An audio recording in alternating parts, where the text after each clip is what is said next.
Ron Darling joins us now. Ron, welcome. How are you? Hi, Mike. How you doing? Good. You got a classic pitcher's duel and not a great deal of hitting there. So you expect, really, with Medlen on fire and the best pitcher in baseball. Let's start with Kershaw. A lot of people say, all right, now's the chance for him to do a Sandy Koufax and dominate the sport. Is he ready for that? Well, when Joe Torre said that he was going to be the next Koufax, I think all of us shuddered. But, Joe's probably forgotten more baseball than I know. And Kershaw just is he's a fiery competitor. He handles himself when he has his bats. He's almost unhittable at times, and he's got the best breaking ball I've ever seen from a left-handed pitcher, and throws them all for strikes. He's as good as there ever was. I mean, to lead the league in ERA 3 different years, but to lead it the way he's leading it, last person to do it that way was probably Greg Maddux. Right, and you're talking about a guy that you're talking about. Sandy had ERAs like this in an era where nobody scored before they changed the rules of baseball, and when 30 home runs was a lot, 100 RBIs was crazy. He's had a 1.83 ERA in a different era of baseball, and what he's done with the ERA over the last 3 years makes him one of the most impressive pitchers of the last 30, 40 years. Yeah, I just, I've never seen a left-hander that's any better. I think, when Tanana first came on the scene, throwing 100 miles an hour, he was pretty impressive. Didn't have the control that Kershaw has, and it's going to be amazing. Medlen went 9-2 after Hudson had that horrific injury at Citi Field. He went 9-2 for this ball club, and in his last 11 games, his ERA is in the 1. So Kershaw strikes out a lot of people, and the Braves strike out a lot. So it should be a good combination for him. Yeah, Medlen had 13 scoreless innings against the Dodgers down the stretch, and hasn't been beat since August. So Medlen's been crazy good. I mean, let's be real. This thing's got 2-1 written all over it.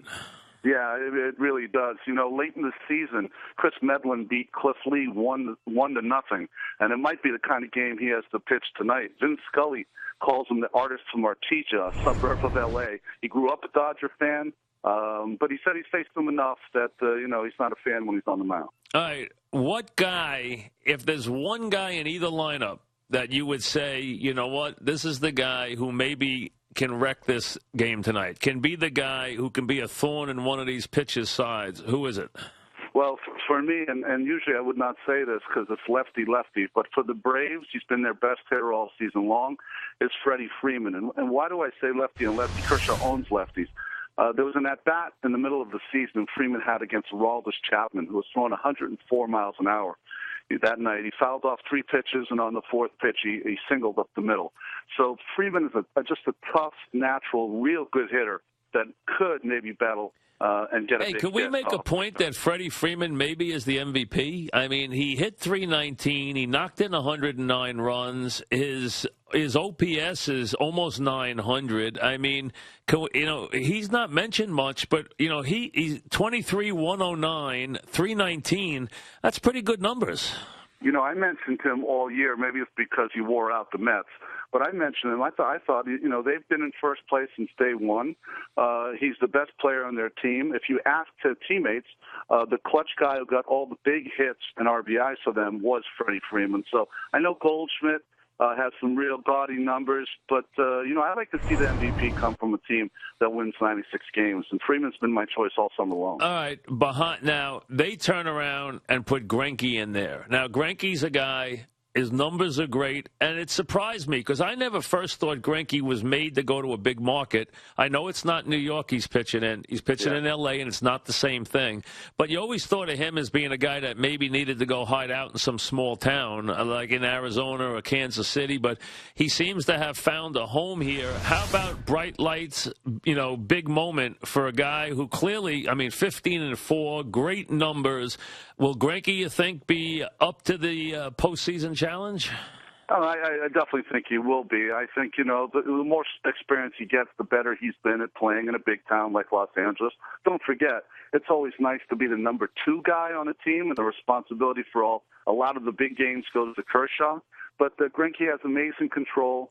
of three pitches, throws them all for strikes, can throw 95 when he has to. And I just think, the Braves have been a feast or famine team all season long. They let in home runs and they let in strikeouts, tied with the Mets. So usually good pitching takes care of teams that strike out a lot. It looks like the Dodgers, but boy, it's hard to say because the Braves have won all season long by hitting 3-run homers. All right, you're funny. You bring up Kershaw and how much he means to that team. You had Doc Gooden. You pitched behind him. You were the Greinke to Gooden. You also had other good pitchers on the team, and obviously, Hida and Sid. But if Doc got beat, would it have an effect on the team? Will that destroy the Dodgers? Are the Braves winners if they make Kershaw human in Game 1? It's funny. By the time we got to the playoffs in '86, they did beat Dwight. They beat him in the second game pretty badly. But yep. There wasn't any panic because all the other pitchers were real established, too. So that was a good thing. I think this Dodger team, though, is a little different. I think they count on Kershaw. They're counting on Kershaw. If this goes 5 games, to get them 2 wins, and they're going to try to figure it out with the other pitchers. But I think that it's a real shot across the bow of the Dodgers. And, in fact, I think if Kershaw loses this game tonight, I think the Braves win the series. If Kershaw wins this, I think the Dodgers win the series. So that's why I think it's such a huge game.